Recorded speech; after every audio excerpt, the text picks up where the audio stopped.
투표 결과를 말씀드리겠습니다.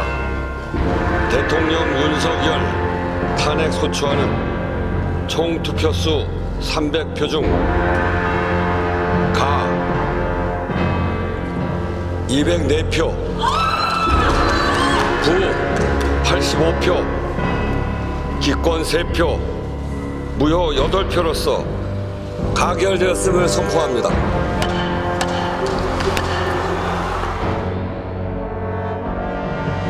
재판부께서 저에게 권유하신 바라고 생각합니다. 그러면은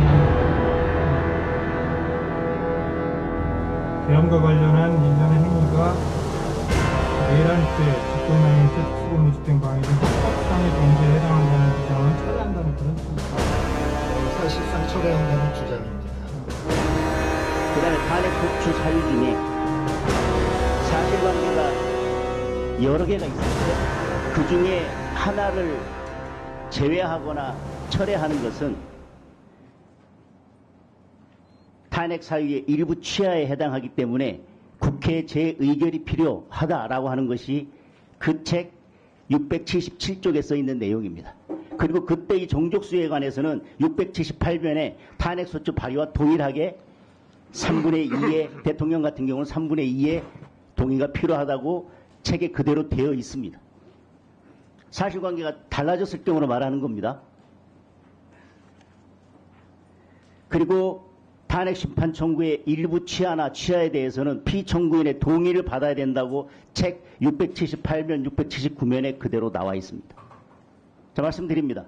탄핵 심판의 당사자는 국회입니다. 그래서 탄핵 소추 사유의 일부를 취하하는 경우에는 재의결이 필요하고 동일하게 탄핵 소추와 동일한 정족수가 필요하고 그리고 그 경우에도 피청구인의 동의를 받아야 됩니다. 탄핵은요, 공무원이 헌법이나 법률에 위배때 하도록 되어 있습니다. 대부분 법률을 위반은 형법이나 그런 범죄 행위에 해당하는 경우에 보통 탄핵이 이루어집니다. 따라서 그것이 헌법적 판단을 받는 것이고 헌법재판소에서 판단을 받는다 하더라도 법률을 위반한 때 해당하는 것은 대부분 형법 위반입니다. 아까 손준성 검사 예를 들었지만. 그래서 이번에 탄핵소추 사유 내용을 보면요, 내란죄 부분이 상당 부분을 차지하고 있습니다. 그리고 탄핵 의결을 할 때 마치 탄핵에 반대하면 내란죄 공범인 것처럼 계속 이야기를 했고, 여당의 원내대표도 내란죄 공범이라고 해서 고소고발했고요. 국무총리도 내란죄 공범이라고 해서 탄핵을 추진했습니다. 다시 말하면 탄핵을 반대하면 내란죄 공범인 것처럼 몰아가서 의결권을 행사하는 국회의원들을 압박하더니, 그래서 12명의 이탈표가 나와서 가결이 됐습니다. 그런데 지금 와서는 헌재에서 뭐라고 제1차 변론 준비 기일에 쟁점을 정리했냐면요, 4가지로 정리했습니다. 피청구인이 이 사건 계엄을 선포한 행위, 그리고 포고령 1호를 발포하게 한 행위, 그리고 국회 활동을 방해한 행위, 그리고 중앙선관위를 불법으로 압수수색한 행위. 이게 쟁점이 4가지랍니다. 이게 국회에서 의결된 탄핵소추의 의결 내용과 사실관계에서 동일합니까? 왜 헌재가 이렇게 쟁점을 4가지로 딱 정리하고 말았습니까? 제가 탄핵소추서의 중요 내용을 읽어보겠습니다. 국회와 국민을 협박하고 폭행하는 일련의 폭동을 일으킴으로써 대한민국 전역에 평온을 해하는 내란죄를 범하였다. 내란죄를 저지름으로써 헌법을 수호할 책무를 저버리고 그 직무집행에서 중대한 위헌 위법 행위를 하였다. 피소추자는 내란죄, 직권남용 권리행사 방해죄, 특수공무집행 방해죄 등 범죄 행위를 통하여 헌법 질서의 본질적 내용을 훼손하고 침해한 것이다. 구체적 탄핵 사유에 가서는 뭐라고 하고 있냐면요, 피소추자의 위와 같은 행위는 형법의 내란죄, 직권남용 권리행사죄, 특수공무집행 방해죄 등 국민의 생명 및 안전, 국가의 존립과 기능, 국민 주권주의 민주주의와 법치주의를 침해하는 중대한 범죄 행위에 해당한다. 이렇게 되어 있습니다. 그리고 위헌 위법 하더라도 다 탄핵 사유가 되는 것이 아니라 중대한 위헌 위법 사유가 있어야 되기 때문에 그 중대성에 대해서 뭐라고 표현했냐면, 내란죄는 형법상 가장 중대한 범죄이며 이러한 이유로 대통령의 불소추 특권이 배제되는 것이다. 피소추자는 내란죄의 우두머리이며 내란죄의 법정형은 사형, 무기징역 또는 무기금고이다.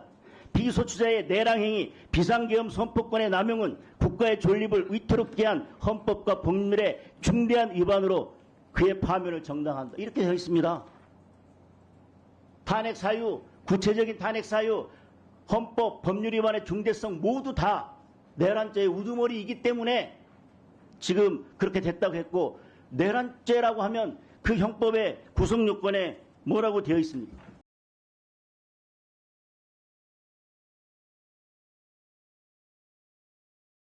형법 87조 대한민국 영토의 전부 또는 일부에서 국가 권력을 배제하거나 북한을 문란하게 할 목적으로 폭동을 일으킨 경우에 내란죄에 해당합니다. 그러면 헌재에서 정리한 이 쟁점 4가지가 이 탄핵소추서 국회의원들이 국회에서 의결한 탄핵소추의 내용과 기본적으로 사실관계에서 동일합니까? 그리고 이 4가지만 판단하면 내란죄에 해당하는지 여부에 대해서 헌재에서 충분히 판단할 수 있겠습니까?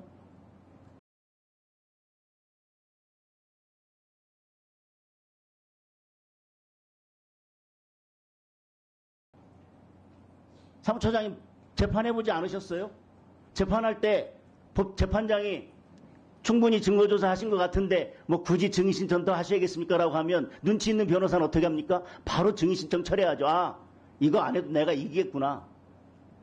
법관은 이미 증거가 충분하다고 승소할 수 있다고 나한테 지금 사인을 주는구나. 이 4가지만 쟁점으로 정리하고 이 4가지만 해도 헌법 탄핵심판 다 된다고 얘기하는데, 그러면 청구인 측에서 뭐라고 하겠습니까?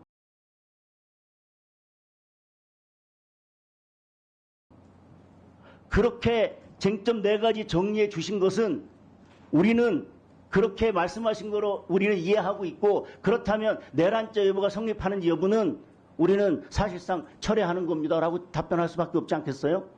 이렇게 4가지로 정리 다 해주는데요. 이게 어떻게 탄핵소추 사유에, 탄핵소추 의결서에 탄핵 사유와 동일성이 인정된다는 말씀입니다.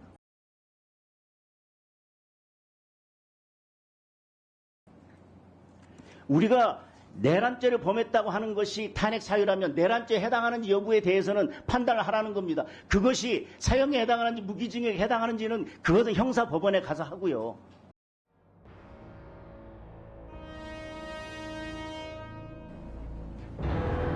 탄핵소추 의결서에 다 나와 있는 내용들입니다. 그 내용을 다 빼고 지금 이 4가지만 심리하겠다고 헌재에서 쟁점 정리해 줬어요.